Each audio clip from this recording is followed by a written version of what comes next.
Hey everybody, and welcome back to Ready Steady Play.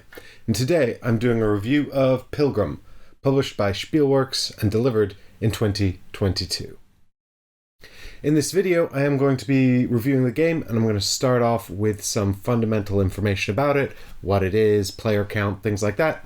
And then I'm going to talk a little bit about Mancala, which is a classic game mechanism that's been utilized in many modern games, including Pilgrim. So I'll talk a bit about that. And then I'm going to give a high-level rules overview so you know a little bit more about the game and how it plays. And after that, I'll go into a bit more of a deeper dive around my review and what I think of the game. You can find all of the links to the chapters in the description down below. And so you can skip straight ahead to a particular bit you might be interested in. Big caveat as well, as I record this review, Pilgrim has had one print run that was successfully funded on crowdfunding using GameFound and published by Amusement and Spielworks. And this is a review copy that I was given by the designer as part of the first print run. And there's a big question mark about whether or not the game will be back in print, whether there'll be a second print run or a way to get your hands on it other than getting your hands on a copy from the first print run. So if the lack of accessibility to the game is going to be a major issue for you, then better stop watching now, because I really don't know what the future holds for this game. I've asked, and, well, we just don't know. But I still wanted to review the game, particularly because this was one of my most anticipated games at Essen Spiel 2022.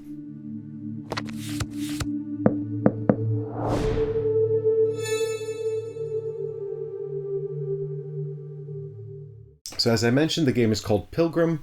It's designed by Nick Case with art by Harold Leisk. It's published by Amusement and Spielworks. It is a game for 1 to 4 players. It's a very competitive, heavy Euro game. It takes about an hour to play per player and about 30 to 45 minutes to teach. It's a solid hobby weight game. It is very competitive, and it's easy to make mistakes early in the game that are going to have big repercussions later on. So this is not your entry-level game, and it's really for people that are much more familiar with the hobby and who've played a lot of board games. The information in the game is completely open, and it's totally deterministic, so there's no luck, no hidden information, and no guessing, and so you can formulate a strategy and pursue it, but the big variable is, of course, the actions of the other players at the table. I've said it's for 1 to 4. I haven't played the solo mode. I've only played the game at 3 and 4, and in my opinion, it really wants to be a 4-player game. There's also a handicap system built into the rules for players who've played more than once, and I highly suggest using that as well, following the guidelines in the rulebook. So the game is 26 rounds long, and in the game you represent a village full of villagers in medieval England, and you all have aspirations of becoming religious monks, joining the church, and getting out of your little village and earning a lot of money. At this time, the church was very prosperous, and so joining the church and getting involved was a way to get out of your villager lifestyle and into a more comfortable lifestyle. The art and presentation of the mechanisms in the game does a very good job of conveying this theme and delivering on it. It is, of course, quite a bleak outlook and very satirical, and it really depends on your particular view of religion and how you feel about that. There's also a little bit of a ludonarrative disconnect when it comes to the duty spaces, which are the action spaces on the board, because, of course, the way they translate into the actions is a little bit, well, it requires a little bit of headcanon, a little filling in of the blanks to justify, but overall I would say the theme is present and certainly well represented in the artwork and some of the fundamental systems as well.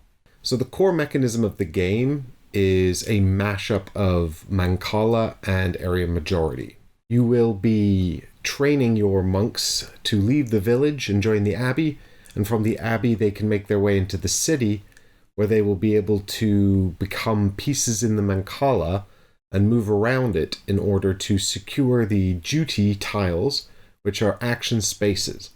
And when you have the right amount of monks on the duty tile, you'll be able to trigger it to get the actions you want. There is also a very strong element of route building, as well as resource management, and the development of asymmetrical player powers. It's a zero luck game. Everything is completely deterministic. So all of the information is open, and this means that if another player is running away with the game, it's entirely up to you and the other players to stop them. Timing is key, and reacting to what other players are doing and seizing opportunities where they're available is absolutely essential. If you become too heads down and focused on your own engine and what you're doing, you'll miss out on key information on the board, and you might have your timing disrupted by the other player's actions. So it's a pretty ruthless game, but it's challenging, and it's got a skill curve that's really interesting. So I really like this game, and I'm definitely keeping it in my collection. So I would suggest that you check out this game if you like splatter games. These games that are very ruthless and difficult where the first turn matters. Particularly, actually, if you like the Great Zimbabwe, this feels quite similar in terms of the sort of spatial puzzle, as well as the ruthlessness of the challenge and the development of the asymmetrical player powers. I'm not saying mechanically it's similar, I'm just saying that it feels similar. Although, ironically, Great Zimbabwe also uses a Mancala system for the bidding on the turn order at the beginning. It actually is a very different feel to the Mancala in Pilgrim.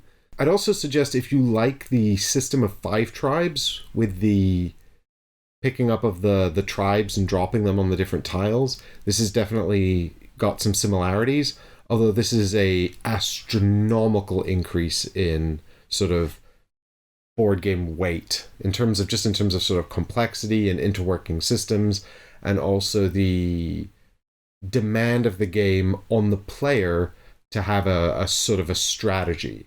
Like Pilgrim wants you to have a long-term strategy, but it also wants you to remain nimble on your toes to react to the other players to make sure that you can manifest that long-term strategy. I think that 5 tribes is a lot more tactical. You're a lot more reacting to the other players in the moment and seizing opportunities that become available on the game board.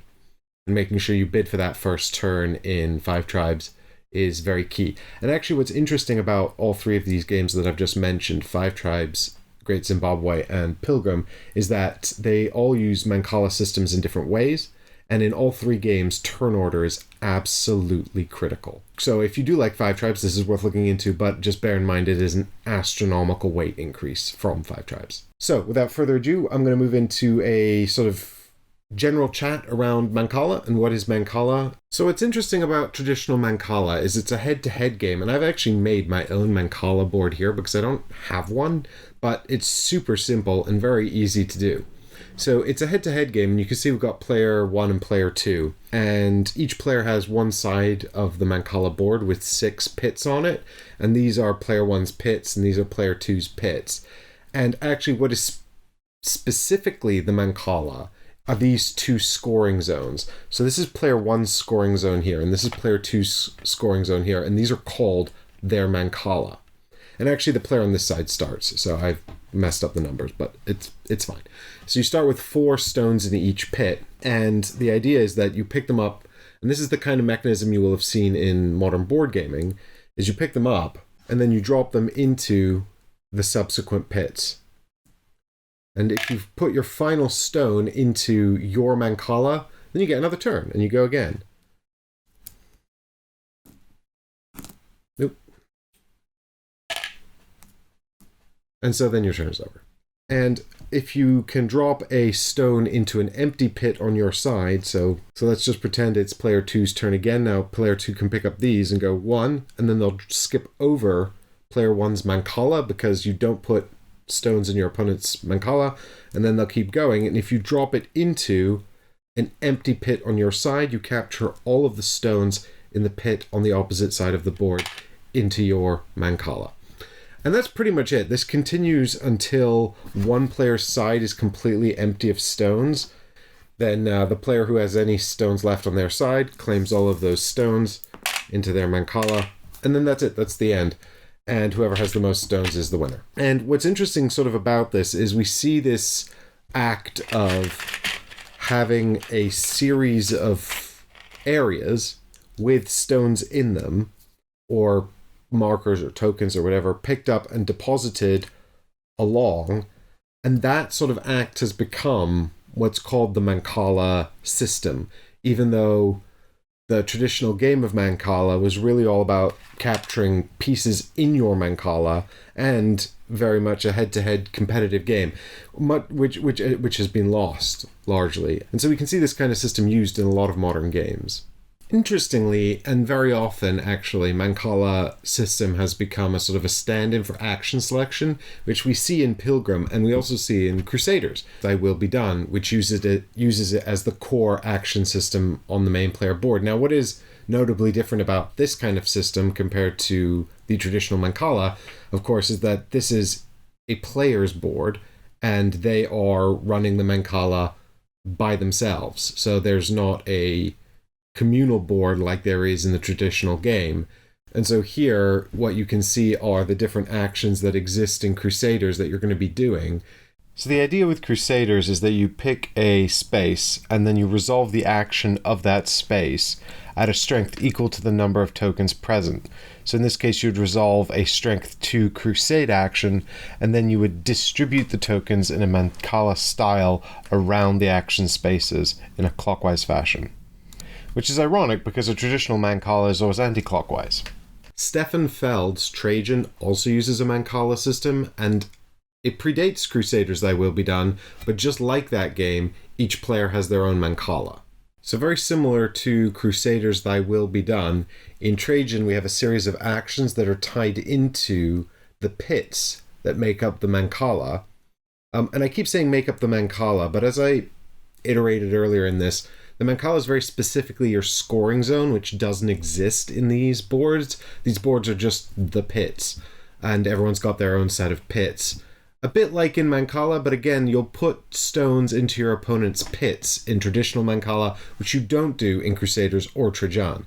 But in Trajan, you've got these actions tokens here, and when you trigger an action, you'll pick up the 2 tokens from the pit that you're triggering. You'll deposit them one at a time around the pits, and then they'll go into the pits. But unlike Crusaders, where the ending number of tokens in the pit determines the strength of the action, instead what Feld does is he attaches bonus tiles to the pit. And so when you trigger it with your final placement, if the colored tokens match the bonus tile, you can do the bonus tile in addition to the game action. So he added a whole sort of like color system to the action selection of the Mancala pits. So the last Mancala game I wanted to talk about was Five Tribes. I don't actually have a copy of it here to show you. I don't have a copy of it at all. I've only played my friends' copies, so instead I have to use a photo from Dr. Meeple. Fortunately, he makes great photos. You can check him out on BGG or on Flickr. Full credit, this is his photo. It doesn't show the whole game board setup or anything. This is actually just a sort of artistic rendition he did, but this is the only one he did of the board. But basically the way Five Tribes works is that you have a big array of these desert tiles, and each player has a set of camels in their player color, and you're trying to do kind of 2 things with the Mancala here. You're picking up all of the meeples on a specific tile, and then you're dropping them one by one, moving orthogonally adjacent across the tiles until you deposit 1 meeple left onto the final tile you arrive at. And then you get to take an action, and its value is kind of based on the number of meeples that match the color of the last one you put down. So if you add a yellow meeple to a tile with 3 yellow meeples on it, you get a good version of the Vizier action. Now, if you're across the rules of Five Tribes, you'll know that that's very reductive. But, for the sake of the example, let's not worry about that. The point is that, again, it's a form of action selection, but unlike Trajan and Crusaders, here you can see that the Mancala is communal, and the stones don't have ownership. So in both of those other games, you have a specific set number of stones per player. In Five Tribes, the entire board is seeded with the meeples, which are the stones, and the game ends when the stones run out, much like the traditional Mancala. unlike those other games which have different game ends, and the number of stones never diminishes. They're never taken out of the game. You've always got the same number on those action selection pits. The other thing about Five Tribes is that if you completely empty the desert tile, you get to capture it for points. So if the tile is filled with one color of meeple, and then you arrive there with the same color of meeple, you collect them all, and the tile is empty, and you can put a camel down and score it. Meeples can arrive there later, so it's not like the pit is removed from the Mancala, but the tile will not be able to be captured again, which is kind of, not really similar to the traditional Mancala at all. Again, there's no sort of official scoring zones either, and the meeples that you capture will have different effects. For example, the viziers, kind of like the stones from the original Mancala, the yellow meeples, will stay with you and provide endgame scoring points. But the red meeples and the green meeples and the blue meeples are all traded back into the system upon capture for benefits, like sort of a set collection system. So it's very different to the traditional Mancala because there's a lot more pits on the board. In the photo here, you can see 9 pits, the desert tiles, but in the full game, it's actually 25. It's a 5x5 grid, so there's a lot of spaces available. Additionally, you get to do an action based on the color of the meeples you capture, but there's also actions tied into the tiles. So it's like a dual action selection. So, in a perfect round of Five Tribes, you're looking to drop the meeples of the color you want onto a tile with the action you want, and ideally also capture it. So there's all these sort of layered elements of the puzzle going on that sort of separate it from the traditional game of Mancala. But like that traditional game, it ends when the stones run out. Now, before we move on, I just want to make a public service announcement. Mancala is not a rondel. Here we've got Antica 2 by Matt Gertz, who's very famous for making games that use a rondel action system. This is the action rondel from Antica 2 for a 4-player game. Now, immediately you'll notice that all the players are in the same space, kind of like a traditional Mancala, but they don't have stones. There is 1 token per player, and the core mechanism of a rondel is that when you come to activate your action, and this is an action grid with many different actions that you can do in the game on it, you can move 1 or 2 spaces, so you're restricted in your action to the spaces in front of you. Now, you can spend resources in the game to move additional actions. How this is constructed depends on the game and how the game works. In Antica, you spend resources to move further, which can be helpful if you want to take an action that's far away, or indeed gain access to additional actions later on that you wouldn't be able to get to, or, take the same action very close together. But a rondel is really all about restricting actions by having an amount of distance in front of your token, and the other player's tokens don't really matter, although of course there's a timing consideration here, because you're looking at what each other player can do, and do they have the resources to access further actions along that maybe you don't want them to take. So there you have it. That's the breakdown of Mancala and how in modern gaming it's kind of become a term for dropping tokens into pits instead of dropping them into a scoring bowl, which is the actual Mancala. But that's fine. We're not going to quibble over terminology. There's no point in that. What we're going to look at now is the Mancala in Pilgrim, and also have a high-level overview of the rules. Now note that this is a high-level overview, so it is not a full-on instructional video, and there'll be some important stuff that I'll gloss over because I don't think it's important to get a sense of the game, but you'll definitely need to know that to learn how to play, so keep that in mind as we look at the rules here. So what we've got here is a 4-player game of Pilgrim set up, but I've set up the game for 4 players, but I've only put out 1 player mat. And there is a recommended setup for your first game, which gives you a layout for these tokens around the main game board here, and it also gives you a layout for these duty tiles around the outside of the board as well.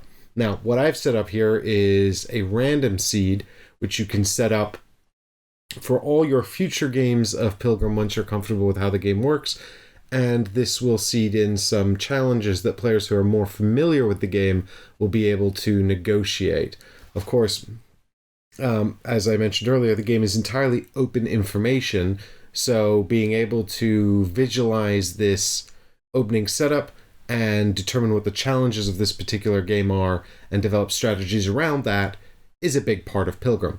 And the game begins with each player taking their 5 monks who are here in the city in the center of the main game board and performing a Mancala with those monks. And this will go in turn order from the first player, and this is part of setup. So once the Mancala has been performed, then the game will begin with the first player's turn. Now, what's interesting about this as well is that you can see here these duty tiles form the pits of the Mancala as discussed, but the city itself is also a pit. Additionally, there are rivers moving in and out of the city, but there are tiny arrows. So you can see one of the tiny arrows here, and also here pointing into the city. This means the rivers only go one way, and the east and west rivers move back into the city, while the north and south rivers move out of the city. So what this means when you perform your Mancala, for example, is you could go north out of the city to begin, come around, and then even come east back into the city, and then south to continue. So a viable opening move would be something like this, this, and this, followed by this and this. Now, you can see here the Mancala system, and you must, of course, follow the rules, basic rules of the Mancala, which is to drop off one piece at a time. In this case, they're not stones, they're monks. So then red might decide to do their move and come down, and then just move around the outside of the duty tiles. And immediately you'll see as well that tiles, for example, like build roads in this case, this duty tile up here, and also ordination, this duty tile down here, are actually harder to reach within the Mancala because of their relationship to the rivers. And that's the kind of insight that you'll have to play the game well. But we don't need to worry about that now. Really, all we have to worry about right now is how to get all of our serfs out of the village here, into the abbey, and then into the city. Because being a serf is not very much fun, and being a monk working for the church is much more comfortable and profitable. You can see here we've got a little ship, and this ship is going to sail around the outside of the board, and this is the round marker. Each round is a group of player turns, so in a 4-player game, each player will have 1 turn, so 4 turns within a round, and at the end of the round, the ship will move on. It will move 1 space at a time around the outside of the board, and as it goes, it will pass these buildings, unlocking their powers and giving players the ability to buy them. More on that later. When it gets to the trade route position, it will simply move along the arrow around the outside, continuing its way along the hexes on the outside. When it lands on a pilgrimage site, which looks like this, and it's worth noting these pilgrimage sites will be put out at predetermined intervals if you're using the first time setup, but will be randomly distributed in a random seeded setup so that the seasons are different lengths. When the boat lands on one of these, it is the end of a season, and there's going to be some special end of season stuff that happens.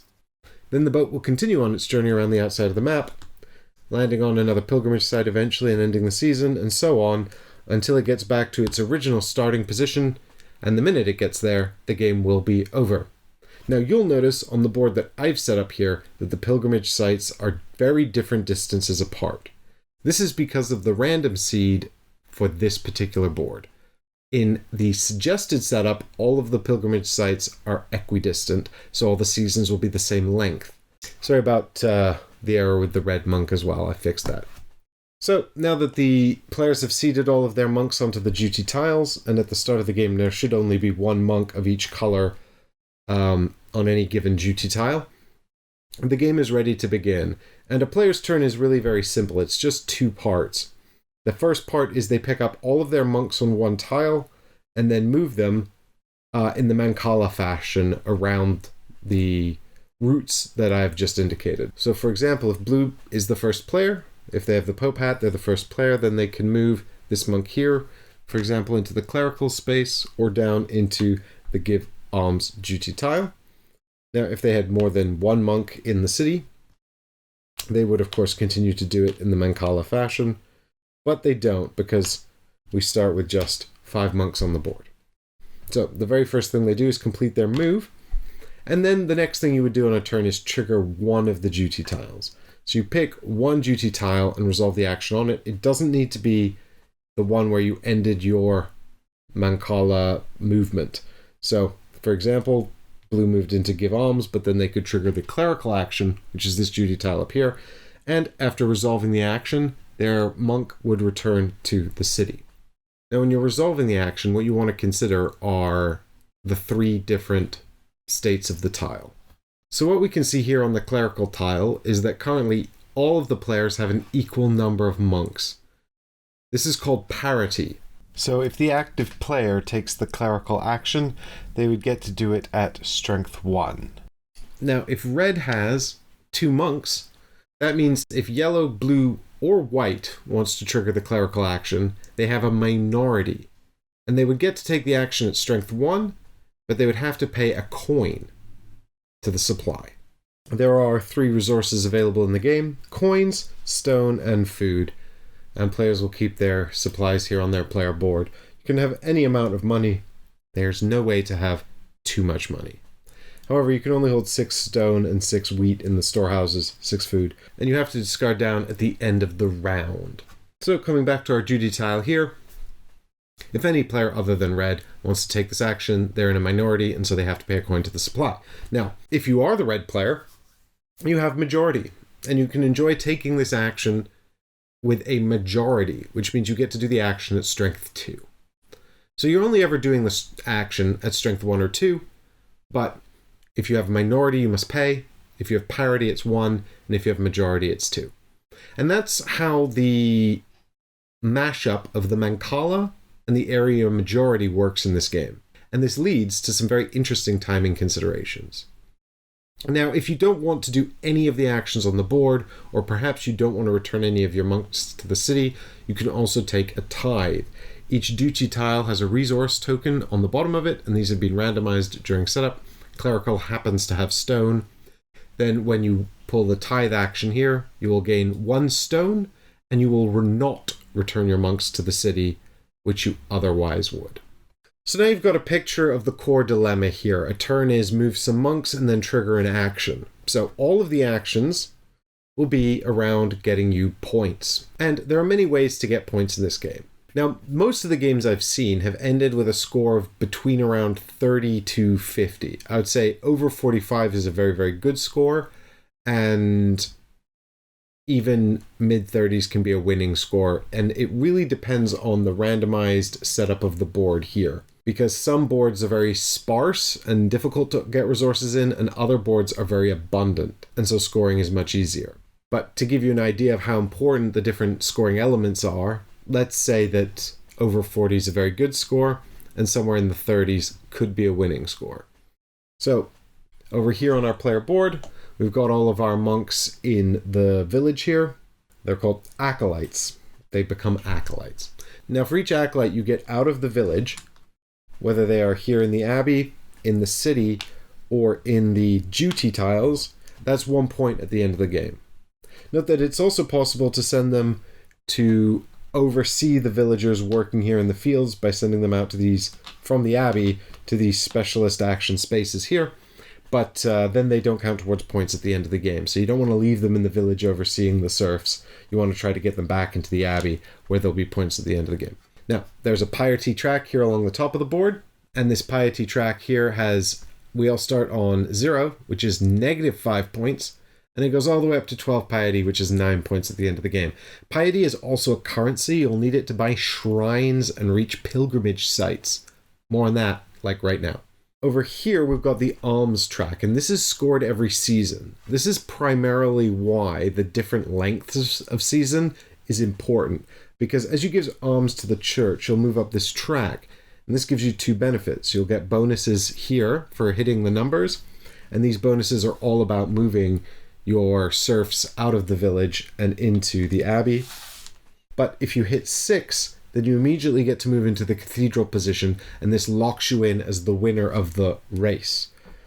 If you have not got to 6, then it's whoever's furthest ahead on the track. If you've not got to 6, it's whoever's furthest ahead on the track. In the event of a tie, then it's going to be the player who has the most piety. So in this case, the tie would be broken in red's favor. Now, what happens here is at the end of the season, we're going to check to see who is highest on the track. So in this case, it's tie broken in red's favor.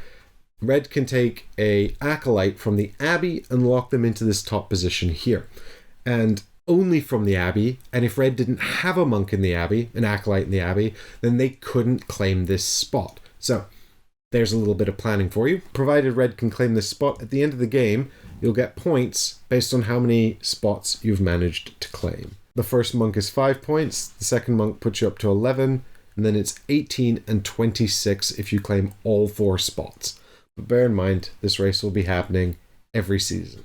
Additionally, at the end of the game, there is some points for leftover resources. It's a rate of 3-1, so really there's just 4 points for food and stone available, plus any amount of points for money, but realistically you're not going to have masses amounts of money unless you're playing a weird board or you're a savant. So, those are most of the ways to get points, but you might have noticed these cardinal tiles here, and all of this space on the board, and all of these road tiles. So, this is the core way to get points in the game, and it is entirely possible to win without engaging in this part of the game, but also if the other players engage with it and do really well with it, then you're definitely not going to win. So being able to read the board state and understand how the players are managing this element is really, really important. So there are 3 kinds of generic tiles up here. You've got gentle curve, tight curve, and straight. And then there's a whole bunch of unique upgradable tiles down here. And these are tiles with multiple roads on that are used when players want to move past each other. So a big part of the game is building these routes. And when you start building routes, you build them out of the city. And when you start building a road, you must take a monk from somewhere in the city or on a duty tile to put onto the road to show that this route is yours. No one can build on this route. It is your route. However, they could build across the route if they used an upgraded tile. For example, you can see here, white putting in a tight corner, and then if they can find a tile that goes under that one and enables them to keep it the same, then they can continue their route past your route. If no such tile is available, then they cannot continue that route, and they will have to destroy this, which costs more resources, and then rebuild it going a different direction. So that's a bummer for white. So the purpose of these routes are twofold. The main one is points, and I'll talk about that in just a moment. But the other purpose is the trade spots. If you build a route that connects the city to the trade spot, then at the beginning of each round, you'll receive resources from the location of the merchant. And the resource you will receive from the merchant is equal to the tithe on the tile. So in this case, you can see we'd get a silver coin if we had a trade route. And you can also see that when the merchant lands on taxation, the trade routes do not produce anything because there's no tithe on taxation. So blue can build a trade route like that if they want. But the main reason to build roads is to catch up to these pilgrimage sites, because pilgrimage sites are worth big points. In order to access the pilgrimage site, you must pay the cost shown on the tile, which in this case is 4 coins and 3 piety. If you cannot, then you cannot build the final piece of road connecting to the pilgrimage site. If you can pay the cost, then you'll get to put a monk on the tile, and at the end of the game, you'll get the points shown, in this case 6. So if blue connects to this pilgrimage site here, they'll have to take a monk from somewhere on a duty tile or the city and put them onto the pilgrimage site. Other players can still connect to this pilgrimage site and place their monks there if they build the roads. And of course, when you pay the piety, you will lose points, so you want to make sure you also plan to get back up this track as well. When you complete the road, you'll count the number of tiles, including any shrines you've built. More on these in just a moment. And if there happens to be a cardinal tile remaining that matches exactly your number, so this cardinal wants exactly 3 roads, we have exactly 3 roads, So therefore, we will be able to claim this cardinal tile for 4 points. If we had 4 roads, we couldn't take this tile. He wants exactly 3 roads, and no more. When we claim the tile, we stick it on our player board here. Now this is important because these spots could fill up in other ways, so you must have room for the cardinal.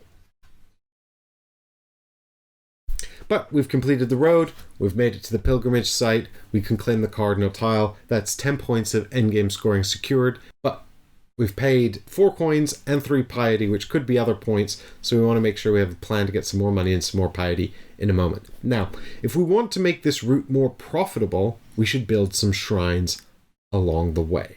Now, shrines cost piety and a stone, and the amount of piety they cost is equal to the number of shrines already in the road. So your first shrine costs 1 piety, your next shrine would cost 2 and 3, and so on. Additionally, they must be separated from each other by the number of shrines in the road plus 1. So what that means is that your first shrine simply can't be adjacent to the city. So we could pop a shrine down in here. We'd also have to place a monk on it. Now, we still qualify for the 3 cardinal because this is 3 tiles. So we could do this. And what this means is that every tile between the shrine and either a previous shrine or the city is worth a number of points equal to the shrines that it precedes. So, to make that simpler, this tile is worth 1 point because of the shrine. Let me show you a more complicated route. So here you can see we've got a more complicated route. Now we've got 1, 2, 3, 4, 5, 6, 7, 8, 9, 10 tiles in this route. The best cardinal wants 8 tiles, so he can't even take this cardinal. That's a shame, he's worth 10 points. We've overshot and we can't have the cardinal, so let's hope we get points. Our first shrine and this road here are 1 point each, so that's 2 points. Our second shrine plus the 2 tiles before it, 2 points each, so that's another 6, so that puts us on 8. Our third shrine plus the 3 tiles preceding it are all worth 3 points, so that's another 12. Note that for the purpose of endgame scoring, this pilgrimage site also counts as a shrine, so therefore this tile is actually worth 4 points, for a total of 24 for the route, plus 6 for the pilgrimage shrine, 30 points in total for this whole thing. And that's how the route building works. Of course, maybe players won't let you get away with this, and you need a lot of monks to do it. But that's a good way to get those endgame points. And that's actually it. I mean, I've got... so you get a lot of endgame scoring points from routes, shrines, pilgrimage sites, and also the cardinal tiles, but all of this requires some coordination. For the next part of the demonstration, I just want to talk about what all of these actions do. The most basic action is produce, and that simply lets you gain stone or wheat. And you can make this better by having monks out here in the special action spots, but fundamentally you take this action, you're getting 1 or 2 resources of one or the other type. You can't mix and match. So that's how you get more resources, so that you can get stone to build roads, or wheat, which is primarily used to get your serfs out of the village. The next action is taxation. I'm not going to go into detail on this because it's quite complicated, but it is essentially another way to get resources, and it's going to give you more resources if you have majorities on the other duty tiles. So produce cannot get you money. Taxation can get you potentially stone, wheat, and money, but it's going to look at all the other duties and look for your majorities, and if you don't have those majorities, taxation is less valuable. Bummer. Ordination is the action that allows you to get serfs out of the village into the abbey and to get acolytes from the abbey into the city.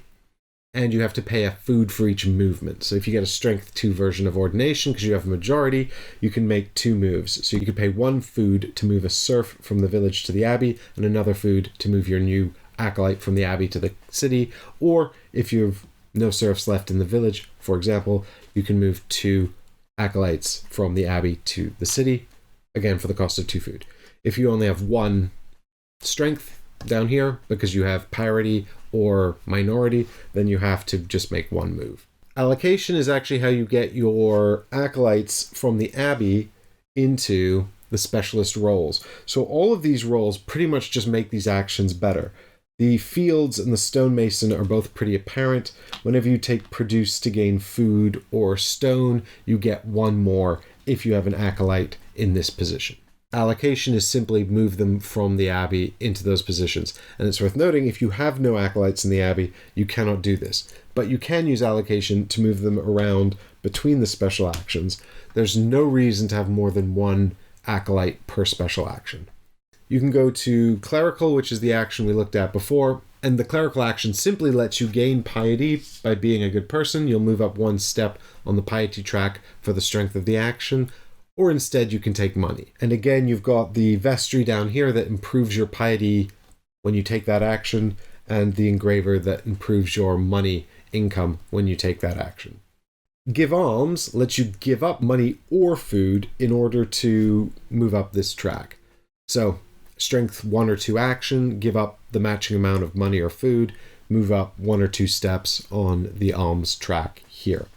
Later on, you'll be able to purchase buildings and put them on your player board, which we'll learn all about later. But you can also donate a building to the church using this action, which is a good way to get endgame scoring points. And we'll learn all about buildings in just a moment, but when you do that, you also get to move up a step, and you'll get the endgame points shown on the back of the tile during final scoring. You can build roads, which lets you build road tiles and also shrines. This is the only way to build shrines. And finally, you can use the construct action, which also lets you build roads. And whether you're using build roads or construct, if you have a road engineer here, you can build an extra road. However, when you do construct, you can also purchase one of these buildings. So, the buildings is kind of the last thing I need to explain here. And you can see that there are buildings all around the outside of the board along the tracks that the ship is moving along. As the ship moves along and lands on the building tiles, they activate. So all of the building tiles, including the one under the ship, are called live, and they're basically active in the game. And this has 2 effects. First, on your turn, you can use their ability. You have to pay to the bank in order to use the power, and the cost is the tithe where the merchant is. Now, we haven't really talked about the merchant, but if he's on taxation, there's no tithe, and so you can't use the buildings. But at the end of each round, he'll move around the duty tiles, and so the tithe will change. So if he's here on give alms, we've got a coin here. So this turn, on my turn, I could spend a coin to use any of these 4 buildings, for example. And when you go to construct, you can build the buildings. You can only build live buildings, but you can take the building that you're building, and the buildings all have levels. So here we can see the example of a confession box that's level 1, and it's worth 2 points if we donate it to the church. Here we've got the stone yard. This is a level 2 building. It's worth 4 points if we donate it to the church. And here we've got the Inquisition, a level 3 building worth 6 points if donated to the church. Now, all of these buildings are really important and have game-breaking effects. They're super powerful. So you want to be using them on your turn if you can to your advantage. If somebody takes the construct action and they build the building for the cost of 1 stone per level, so the level 1 buildings cost 1 stone, then they take it and they put it on their player board. Everybody else can still use the building, but now when they pay the tithe, they pay it to the player who built it instead of to the bank. And that player can use it for free. Hey, don't forget about my confession box. I've got a confession box. Would anyone like to use it? Because I'd really like a coin. And so the buildings unlock as the ship moves around the board. All the buildings break the game in some way. It's really important to be across them. And all of the buildings' effects are detailed inside this handy player aid because they're so important. So you can keep your eye on what's coming up, what's available, and make sure that if you really want the building, you're first in line to buy it. Because at the end of every round, part of the end of round process is we have to pick a new first player. And the way this works is that the player marker goes to the player with the highest piety. So red would take the first player marker. But that doesn't mean they're first player. What they would actually do is take the first player marker, and then red would choose who would be the first player for the round. So the red player says, oh, you know what? I really want white to move their monk off of build roads because I want to take this as a majority and not as parity. So I'm going to give this first player marker to the white player, hoping that they'll trigger build roads this turn, allowing me to do it on my turn with majority instead. And that's pretty much it for the game. As I said, the game is played in rounds. There are 26 rounds, and then the game ends. So each player gets 26 turns because a round is each player's turn. And the only time this process is interrupted is when the ship moves onto the pilgrimage site, which ends the season. And the only real difference between the end of a season and the end of a round is that the alms table is resolved, and then all of the alms tokens reset for the end of the next season. And that's the game. If you have any questions, leave them down below. What I haven't done is explain all the buildings. I didn't explain taxation in detail. And so this has been a comparatively light overview, but I hope that's given you some real insight into how the game works and what you're trying to do, which is build routes, score points, score all the points. And you can win without even building any routes. You could just get a bunch of buildings and donate them all to the church, or make sure you get really high up on the piety track. Your route to victory is really up to you. And part of the game is keeping an eye on the other players to work out how many points they've got and make sure that you can stay in line with them. So that's it for the rules. Now I'm doing... So I've played Pilgrim 4 times. I played it 3 times with 4 players and once with 3 players. And I think the game really wants to be played. And so I've played Pilgrim 4 times, and I've played it once with 3 players. That was the first game we had. I learned it from the rulebook. I taught them, we played it. And then I played it another 3 times at 4 players. And I do think it really wants to be played at 4 players. It feels best at 4. With 3 players, you're using one of the missing players' pieces to sort of sub in on the duty tiles, and they move around randomly between seasons. And then I don't know how the 2-player game works, and I don't know how the solo game works either.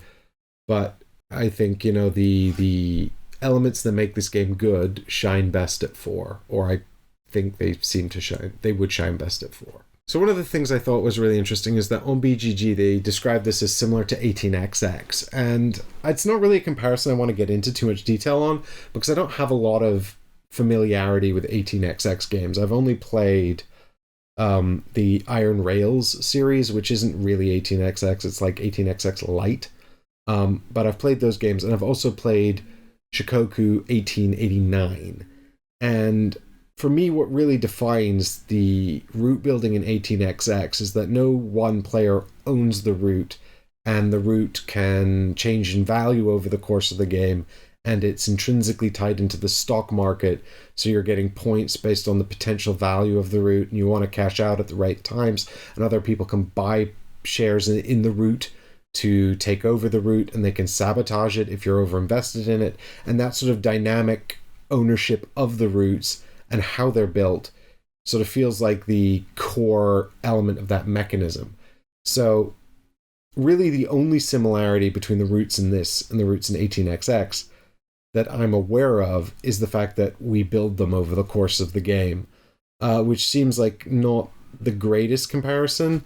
I might be dead wrong about this, and so if you're more familiar with 18xx, do leave a comment down below and let me know if you think that's a good comparison and why. I'd be really interested to hear that. Also, if you think I should play some more 18xx, leave a comment, let me know which ones I should play. I think that in this game, the route building is really important, and it's a really interesting part of the game, but it doesn't really feel like 18xx to me at all. Having said that, what is similar about this game is that the timing is super important, and it's a really ruthless game. And at least at a high level, those concepts are similar to 18xx type games. Additionally, it is also very possible to make some blunders quite early in 18xx, and if your strategy doesn't pan out, you can have screwed yourself from early doors, again, based on my limited experience. And that's very similar in Pilgrim too. It's very easy to make a mistake up front, and if you don't have a sort of a strategy or a plan to fix it, then you will be in trouble. It is absolutely a game of sort of incremental efficiencies and timing and guessing what other players are going to do. And as the game evolves over time, the more monks come into the system from the player boards. If you don't keep up your flow of monks into the game, particularly if you're building a big route like this, which takes the monks back out of the Mancala system. You're going to find yourself in a situation where, as you move around the board, you don't have enough monks to gain majority anywhere, and you're stuck constantly taking less efficient actions, putting you behind the sort of race of the game. Of course, if you've already built this route, you've secured like 30 points, and that's pretty good. There's a real sort of ebb and flow as the monks enter the system, enter the Mancala system, and there's a real sort of potential for late game shenanigans if you're desperately trying to finish your route and you're on build roads and red decides they want to stop you, so they just plant 3 characters there with no intention of ever taking the action, just to stop anyone getting majority on it. So the game is pretty ruthless and unforgiving, but like I said, I really like it, and when I'm playing the game, I'm desperately trying to get my route finished, and I don't know if it's going to happen, and maybe I can just get that building, or maybe it's going to pan out. I find the puzzle compelling enough, and I find that there's enough potential hope here for me to stay engaged with the puzzle and in the game. Having said that, I learned it first with players who'd never played it before. I do think there is scope here if you're out of if you're very much new to the game, not that you might struggle and find towards the latter part of the game that it's pretty much a foregone conclusion and you're out already, in which case you're playing a game that you can't compete in, which is a bit of a bummer. There is a handicap system where you're starting acolytes on your player board. For every 2 games you've played, move one back to the village. So really, once you get past 6 games and you've got maximum handicap on, there's nothing you can do. I hope I've conveyed there's an incredible amount of timing in this game and reading of players' board states that keeps you super engaged. The turns are relatively short, resolving the tiles relatively short. Obviously, if a player's doing route building, that takes a little bit longer than, say, if they're producing, or if they just tithe and take a resource and don't even remove their monks, then the turns can be very, very quick. There is an element of negotiation to choosing a first player as well. I very much enjoy how players at the table would yell at the person picking, like, no, don't let me go first, or do let me go first, and they would sort of try to interrogate players and say, well, what are you planning to do? And the players would be like, oh, I'm just going to do this thing over here. Or, the table talk that emerges just goes to show how much influence the players' actions and board states have over the game and the other players' actions as well. The buildings escalate in a really satisfying way. Like the buildings early on, the well gives you an extra food every time you produce. That's nice. But the cog, which is a level 3 building, lets you travel the wrong way along the rivers, which is just so good. So the buildings escalate in a really interesting way and keep you sort of like hopeful. You're like optimistic, maybe I can just grab that building and that will help me get back into the game if you're on the back foot. It's not a catch-up mechanism because, if a player's in the lead and they've got more piety than you, then they're just going to take it away. And there's not really anything you can do about that. But I do like how the buildings break the game and escalate. I do have one criticism of the buildings, but we'll come to that later. I think the trade routes is a really nice mechanism. I've seen players win with and without building them. I don't think they're essential to victory, but I think they are very helpful. And I think maybe if you build multiple trade routes, which I've not seen explored as a strategy yet, that could be really cool and interesting. So there is like this sort of broad scope of strategies to explore in the game that I think is really cool, and keeps me sort of excited to try out those strategies and see them. The Mancala system, I'm a big fan of area majority anyway, so I really like sort of this concept of players blocking each other or making things less efficient. I like that player interaction. How long am I going to wait here for red to move their monks, or am I just going to trigger road building, knowing that it's going to require me to get another 4 monks back in the city before I can get back out to road building and do it again with just 1, Am I going to use my move to maybe pop 1 more into road building, then I need to do this, and then I need to do this, so I can get another one up there now. I've got parity. That took 4 turns to get parity for just save 1 coin. These sort of efficiency calculations and the way they play into other players and stuff like that I think is really cool and interesting. So I'm a big fan of area majority, and I like the Mancala system, and I like how this has utilized the Mancala to create these player interactions that adds interesting timing considerations to the game as well. I'd also, just as a tip, if you're playing this or you get the chance to play it, don't build plans around, being able to get majorities at the end of the game.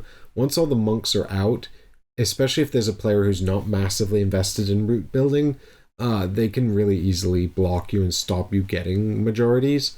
So try to have some trade routes in place, or try to have your route mostly finished before you get to the late game, because players will just block those majorities and you'll get weak actions. And so if you're trying to do too much in the late game, you might find it's not possible. But again, that's going to be about the board state. A good example is in this game here, this route strategy is probably not very viable because this is a huge route and road building is miles away from the most accessible points on the Mancala. So this probably wouldn't happen together. And so, all this information is open, and these little sort of efficiencies around, do you spend your move to move one guy in here to get that majority? Do you spend 4 turns trying to set that up? That's excruciating, and it's really interesting, and you finally get 4 people in there, and then red just triggers it, and now there's all a big waste of time. But maybe red never would have left if you hadn't built up your guys there anyway. And that's it's really delicious, I think, that excruciating timing and decision space. I really, really like it. And we looked at the other 3 Mancala games earlier in this video, but I've not seen it sort of mashed up with area majority like this before, and certainly not the way it's tied into action selection. That feels quite unique and different and interesting. And I think it works really, really well. So if I had to lay down some criticisms, my first criticism probably is that the route building feels like it should be the most important, but I think it's very difficult to pull off. And I think that there are other easier ways to earn points that are more obvious and or apparent. And so I do wish that the route building was in some way more straightforward. There's lots of sort of little futsy rules, like you can't build a shrine next to a shrine, you can't build a shrine next to a pilgrimage site. And there are also sort of opaque things that are not immediately apparent, like, for example, obviously getting this many roads out this early in the game wouldn't happen, but if these had all been bought up, this player would have had more space to build their routes, which is interesting, and that's not immediately obvious if you haven't played the game before. But I do wish building the routes were a bit more rewarding, or maybe a bit more straightforward to do, because it feels like it's sort of the core mechanism for getting points. But I found that the piety track is actually an excellent way to get points, and getting to the top of the piety track comes with other benefits as well. And actually, to that point, I mentioned earlier, I wanted to talk about the buildings a little later. I really like the buildings. I really like the table talk that comes from the buildings. I really like how players are sort of like, come and use my building, buy my thing. It's really, really cool, and it's really interesting. I think this building is miserable because it gives you +1 piety every time you take the clerical action to earn piety. So if you go in here and you go into the vestry on your player board, every time you take the piety action, you get +2 piety to your total. And that just gets you up to 12 so fast. And then you're dictating who's first player, and you're breaking all the alms track ties in your favor. And it led to my best score I've ever got in the game. And I didn't even care about route building at all. I just don't play with the chapel. There's loads of buildings. You only use 4. I think there's 8 for each level, and you only use 4 of them in a given game. So I just take that out because it feels like it's too rewarding for too little cognitive effort. But, that's a minor criticism because it's easily fixed by removing the tile. And to that point, I don't think it's broken in OP or anything like that. I just feel like the cognitive load for getting points from the route for a player is really high, and there's ultimately more points available there, but you have to work really, really hard to get those points, and you have to work really, really, really hard to get more points. So, I think there's a few buildings that I would sort of audit, maybe take out, depending on the group, and what kind of strategy I was thinking of pursuing. But like I said, to an extent, it's a random setup, and reading the board and all of that is up to the players. And to that point as well, when the produce tile is randomly seeded into one of these hard-to-reach positions, which I've been talking about, that can lead to a really sparse game and not a immensely fun game. I mean, it's okay, I guess, if taxation's here. That still presents a lot of new challenges. And you definitely want to get your monks out here into fields and stonemason. So there are ways to sort of overcome this. But, if taxation and produce are miles away, then that does limit the scope of the strategies in a given game. And so while there is an incredible amount of replayability here from all of the random setups, which I think is great, and I think it's amazing how much potential there is to set up different puzzles in this game, I do think there are a few things that I probably would avoid, like, putting produce and taxation in the most hard-to-reach positions, because that also astronomically escalates the value of the cog, for example. And also, I'd take out the chapel. But, those are sort of my minor criticisms. I suppose I'd also mention that the rulebook, while incredibly comprehensive, will teach you to play the game correctly once you've worked through it. I think it does read like a very technical document, and it probably could have used maybe some gentler language or some more pictures or something. I really struggled with this rulebook, and I read a lot of rulebooks. So yeah, the rulebook probably could have used a little bit more love. And with that point to the player aids, the order of play here has the season end built into round end. So you have to be very across that to make sure that you don't accidentally do season end, because it's got if season end here just amongst the round end text. And I think there could have just been a little bit more iconography here or something to make this a little clearer. And likewise, the duty tiles are all listed here, but they have all of the names for the things that impact a specific action, and they don't have the pictures. So it would have been good if they had the iconography here as well as the text for the players that are relatively new to the game and haven't internalized all the terminology. But again, these are small sort of quality of life gripes, and I'm a big fan of quality of life. Anything that allows us to diminish the cognitive load of simply executing the rules correctly so we can focus our cognitive load on the challenges presented by the game, I think is great. And I think there could have been a little bit more love here, but ultimately I think it's a journey worth taking, because I think it's a really interesting, really intriguing game that has some really unique mechanisms that are really, really fun and engaging. Fun in a sort of a challenging way, in a real sort of like a tight and excruciating way. I think it's worth the effort to seek out a copy and get a play if you can. I think it's worth the effort to learn it, and I definitely think it's worth it if you want to play more than once, because this is a game that I've mentioned has a very steep skill curve, and it will reward you for multiple plays and sort of trying to be mindful of the puzzle and the nuanced challenges that the puzzle represents in each given play. It is a little bit of a table hog. You can see here I've set up one player's pieces, and it does take up quite a lot of room. I would love to recommend this wholeheartedly if my description of it hasn't put you off. Obviously the heavy caveat, there's two heavy caveats, the one I'm building up to, but the first heavy caveat is, of course, this is a heavy Euro game. It's pretty ruthless. It's got a high skill curve. It's easy to make early mistakes in the game. It can be hard to catch up for those mistakes later in the game. Although not impossible, especially if other people make mistakes, or if the other players pick on each other and block each other's spaces that they want. But of course, a player can block a space that everybody wants. So it's hard to target a specific player, but you can sort of make an effort to do that, especially if someone's going really hard into one strategy. But if all of that sounds good and you're like, that's the kind of stuff I like, then the big caveat here is that you can't buy this currently. At the time of publishing this video, the first print run has delivered, and I've not seen any of these available at retail. And the only way I know that you can get this is on the secondary market, and I haven't even seen that many copies for sale. And it was not a massive print run either. This copy was given to me by the designer after I failed to get a copy at Essen. And I feel very, very fortunate to have been given the copy and been able to play it and explore it, and I'm really glad I had the chance to do that. And so I guess what I'm saying is if this game intrigues you and you feel like you want a copy, then I guess the only thing you can really do is write to the publishers and tell them that's how you feel, and hope that they decide to reprint it.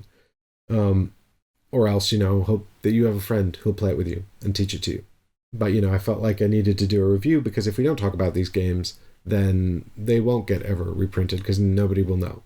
Anyway, that's it from me for this video. I hope you've enjoyed it. I hope you found this interesting. I hope you found the little bit on Mancala's interesting. And if you did, please subscribe to the channel if you're not already subscribed. Throw down a like on the video to let people know that it's helpful and worth the run time, because these do run long, I know. And finally, if you want to support this kind of content, then please do check out the Patreon. Pretty much all of this stuff is funded through the Patrons. I do very little sponsored content by choice, and so that's the preferred way to support the channel. And if you can, I'd greatly appreciate it. Of course, if you can't, you can still do those other things. Subscribe and like, they're free. Tell a friend if you think the video is interesting or helpful. And otherwise, that's it from me for this video. Oh, big thanks to Game Topper for the Game Topper, without which it'd be very, very difficult to film these videos. So thanks everyone so much for watching, and I'll see you all in the next video for something else. Now, roll the Patreon credits. Bye everyone!